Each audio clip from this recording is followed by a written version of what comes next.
Hi guys, it's Rick Shiels down here at Quest Golf Academy here at Prairie Sports Village, and I've got a very high-tech and interesting head-to-head.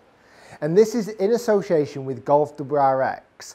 A few probably months ago we put out a poll on GolfWRX on one of the forums to say which 3 players clubs, so either mid-cavities or moving into blades, would we like to see a head-to-head.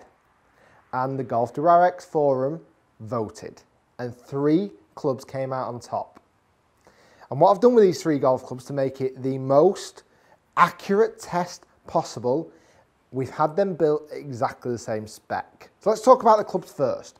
The 3 that came out on the polls was the Mizuno MP-5, so quite a bladed golf club. Beautiful golf club nevertheless. That came out in 3rd on the poll. Second on the poll was the TITLEIST AP2, the 716s, the new model of the AP2. And then the final club that came out top of the poll was the PXG 0311T.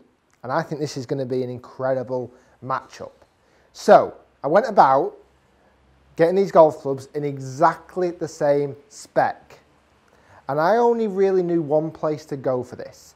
So I went to my friends Nick and Nicola at Torex Golf, and they have built me these 3 golf clubs in exactly the same spec, the same loft, which is 32 degrees for all of the 7-irons, the same lie, which is 62 degrees for all of the 7-irons, the same length at 37.5 inches, the same shafts at KBS Tour, C-Taper, X-Flex, all the same, even to the finer detail of the same grip. We've gone with the Golf Pride BCT Tour Velvet, the full wrap, and every single of these 3 golf clubs is at a swing weight of D4.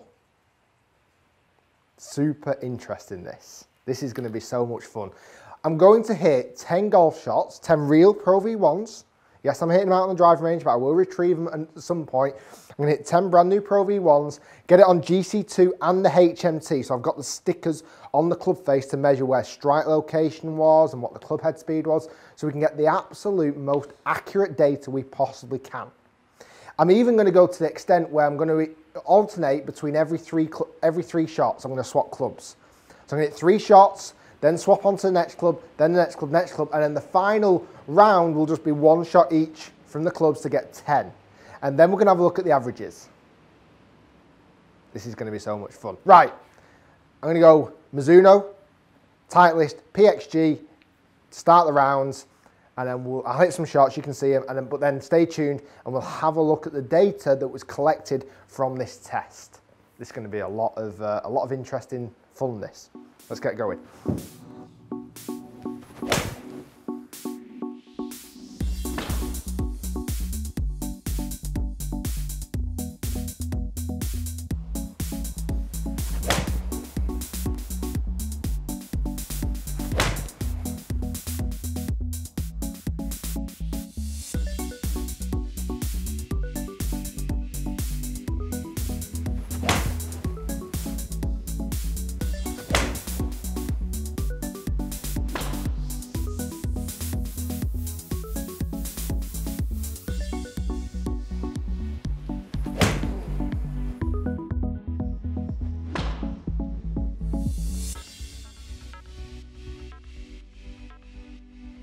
Okay, so the results are in, and that was fun. I enjoyed that. Got to hit a lot of golf shots with some beautiful golf clubs. It was very interesting carrying out that little test as well. Probably the one time when I've really dug into the finer details of these clubs.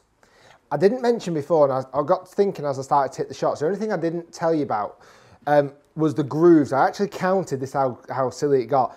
How many grooves were on the face and the thickness. For me, the PXG has the thickest grooves, and the PXG has 7, well, all of them have 7 full grooves, and the PXG has 1, 2, 3, 4, 5, 6 smaller grooves, and then the TITLEIST has 1, 2, 3, 4, 5 smaller grooves, and the Mizuno has 6 smaller grooves. So you got, all of them have got 7, but visually, the PXG has the thickest grooves from what I can see. I've not measured them.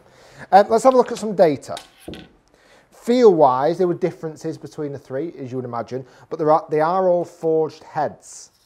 So they're all soft metals to do feel good. Right, let's have a look at some data. So we can see on screen there, the red was the PXG, the white was the Titleist, and the blue was the Mizuno. This is all ball data. So when the GC2 makes contact, this is what the ball sees. And what's good about the GC2, it's very closed data. So the weather's not affected anything today, nothing's been affected. And because the way I ordered the shots, I feel like this is a real good snapshot of actually what these clubs are doing. Not every one of them were brilliant, but that's what we want to see. Some of them were phenomenal. So, distance. Let's go on distance first. Let's get the big stuff out of the way. The longest out of the three by a grand total of 1 yard was the PXG 0311T. 172 yards of carry distance. In second was the Titleist 716 AP2 with 171 carry distance in yards. And then the Mizuno MP-5 had the least carry at 169 yards of carry distance. And that was across all 10. This is an average of all 10. You can see across the top there, the ball flights, all very, very similar in ball flights. Height-wise, trajectory, descent angle, and all very similar in shapes. Is that the... I'm trying to think of what flag that looks like. Blue, white and red. Is there a flag that does blue, white and red? I'm not sure. Ball speed. Ball speed, PXG had the fastest ball speed and the lowest launch angle with the highest spin. So actually, PXG performed incredible, actually, compared. It's a good test. The Titleist 716 had ball speed of 121, a launch angle of 19.2, so a tiny bit higher. Bearing in mind, all of these three golf clubs are in exactly the same loft at 32, measured perfectly at Tour X yesterday, measured perfectly. Backspin rate slightly lower than the PXG on average. And then the Mizuno had the slowest ball speed at 120, launch angle 19.8, so the highest launch angle, but the lowest spin. Interesting, very interesting indeed. Let's have a look at some club data just to give you some idea. You can see there on the top of the screen, that was all strike location. So red, white and blue. My path, it's reading is quite inside. Regardless of how inside it was or how not inside it was accurate along the 30 golf shots I actually eventually hit. Head speed, club head speed, the PXG was presenting the fastest club speed. I don't know why, is my honest answer. Nearly picking up a mile per hour club head speed. These are the same clubs, same loft, same length, same lie, same weight angle, same weight, club weight, everything, swing weight, everything, the same. Yet it was picking up more club head speed. Very interesting indeed. And also with that, it was actually presenting the lowest amount of loft as I came in to hit the shot. The Titleist one was presenting the fastest and the best ratio from ball speed to club head speed. So I was actually getting the most smash factor out of the Titleist. And then the Mizuno, again, unfortunately, bottom of the pile in this test. Club head speed was faster than the Titleist, but the ball speed was quite a bit lower. So the efficiency wasn't as good as the Titleist. I suppose you can look at that and see that the Mizuno potentially hasn't got quite as much perimeter weighting on the club as the Titleist or the PXG. The PXG is a hollow club as well, you've got to bear that in mind. The lie angle pretty much read the same. The Titleist one had one slight, it's gone up by one. I think that's 1 degree toe up, but it's nothing. What else can we look at? Attack angle was pretty much the same across the three golf shots. Face angle was the same. This is super fascinating. If you do want to see all of the data, that's all of the shots right up on screen now. And I'll let you take a snapshot of that if you wish. That's all the Titleist shots at the top, all 10 of them. And if you can dig more into data, feel free. You'll see some bad shots, you'll see some great shots. They're all the Mizuno data. And then finally, that's all the PXG 0311T data. Again, snap the screen, feel free. Have a look at the data yourself. That's all 10 of the shots. Going with ball speed, club head speed. In fact, I'll throw club data in there as well. That's all the Titleist club data. That's all the Mizuno club data. And that is all the PXG club data. So again, you can have a look at that. Incredibly interesting test. I didn't really know what to expect from that. I expected they would be pretty similar. I expected them to hit about the same numbers, but it was interesting that we found that the PXG actually came out on top of this test. The fastest club head speed, the fastest ball speed, the best distance, the best spin rate. It's right up there.